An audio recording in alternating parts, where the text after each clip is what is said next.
আসসালামু আলাইকুম। এপি একাডেমির পক্ষ থেকে সকলকে জানাই আন্তরিক শুভেচ্ছা ও অভিনন্দন।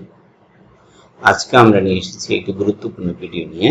সেটা হচ্ছে আপনার যদি কয়েকটা পিডিএফ ফাইল থাকে, আলাদা আলাদা কয়েকটা পিডিএফ ফাইল থাকে, আর আপনি চাচ্ছেন ওই পিডিএফ ফাইলগুলো সবগুলোকে একটা ফাইলে রূপান্তর করতে, তাহলে আপনি কিভাবে করবেন আমরা আজকে সেটা শিখব।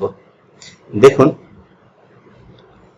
আমি হচ্ছে যেই পিডিএফ ফাইলগুলো হচ্ছে যে একসাথে করতে চাচ্ছি, অর্থাৎ মার্জ করতে চাচ্ছি, সেগুলো হচ্ছে যে আপনাদেরকে প্রথমে দেখাই। এই যে এখানে আমার হচ্ছে যে এই একটা ফাইল, দুইটা ফাইল, মোট তিনটা। এই তিনটা ফাইল হচ্ছে যে আমার এখানে রয়েছে।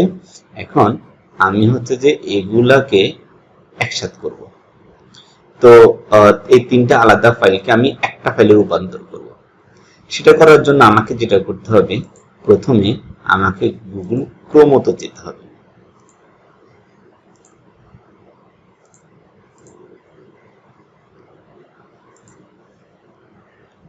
সেটা করার জন্য আমাকে যেটা করতে হবে, প্রথমে গুগল ক্রোমতে যেতে হবে। গুগল ক্রোমতে যে লিখতে হবে যে I love PDF, I love PDF লিখে সার্চ দিবেন। সার্চ দেওয়ার পরে দেখবেন যে এখানে লেখা আসছে যে I love PDF online PDF tools for PDF lovers. এটাকে আপনি ক্লিক করবেন। ক্লিক করার পরে দেখবেন যে অনেকগুলো অপশন আসবে আপনার সামনে। সেখান থেকে দেখবেন মার্জ পিডিএফ। মার্জ মানে হচ্ছে একত্র করা, একসাথে করা, অর্থাৎ আমরা কয়েকটা ফাইলকে আমরা অনেকগুলো পিডিএফ ফাইলকে আমরা একসাথে করব। এই জন্য আপনার হচ্ছে যে এখানে যে মার্জ পিডিএফ লেখাটি আছে, এই মার্জ পিডিএফ এ কার্সার রেখে এখানে ক্লিক করবেন। ক্লিক করার পরে আপনি এই যে এখানে সিলেক্ট পিডিএফ ফাইল, অর্থাৎ আপনি যে ফাইলগুলোকে আপনি অনেকগুলো পিডিএফ ফাইলকে একটা ফাইলে রূপান্তর করতে চাচ্ছেন সেগুলোকে আপনি সিলেক্ট করতে হবে। আমি সিলেক্টে ক্লিক করলাম।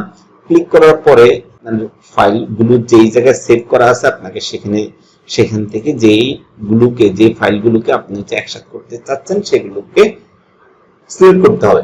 তাহলে দেখুন আমার এখানে এই যে শেষের যে তিনটা পিডিএফ ফাইল রয়েছে, আমি এই শেষের এই তিনটা পিডিএফ ফাইলকে আমি সিলেক্ট করব। সিলেক্ট করার জন্য আপনাকে যেটা করতে হবে, কন্ট্রোল, আপনার কিবোর্ডে থাকা কন্ট্রোল কিটি চেপে ধরে মাউসের লেফট বাটন ক্লিক করতে হবে।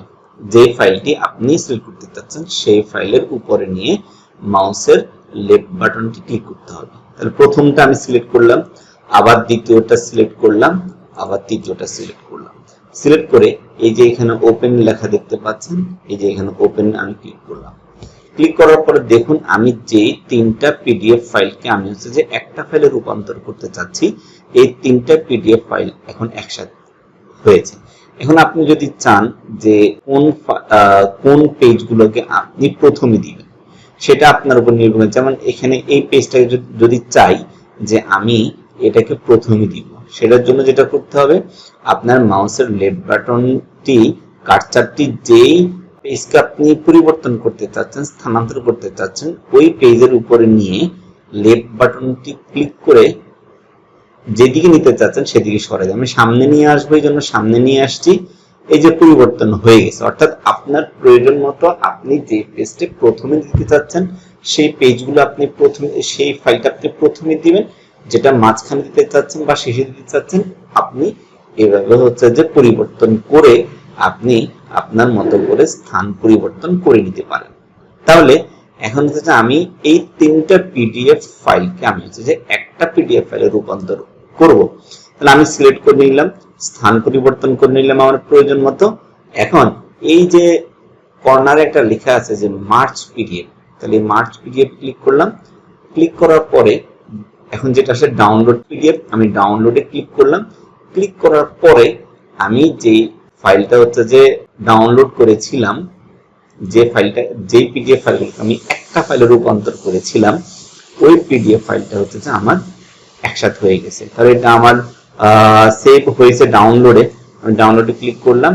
এই যে আই লাভ পিডিএফ মার্জ, এই যে ফাইলটা ছিল এইটা, এই যে এখন দেখুন আমার 9টা পেজ একসাথে হয়ে গেছে। তাহলে এইভাবে হচ্ছে যে আপনারা অনেকগুলো পিডিএফ ফাইলকে একটি মাত্র পিডিএফ ফাইলে আপনারা রূপান্তর করতে পারেন।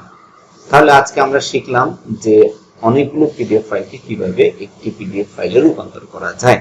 আমার ভিডিওটি ভালো লেগে থাকে তাহলে লাইক, কমেন্ট, শেয়ার করতে ভুলবেন না এবং আমার চ্যানেলটি সাবস্ক্রাইব করে দিবেন। ভালো থাকবেন, সুস্থ থাকবেন।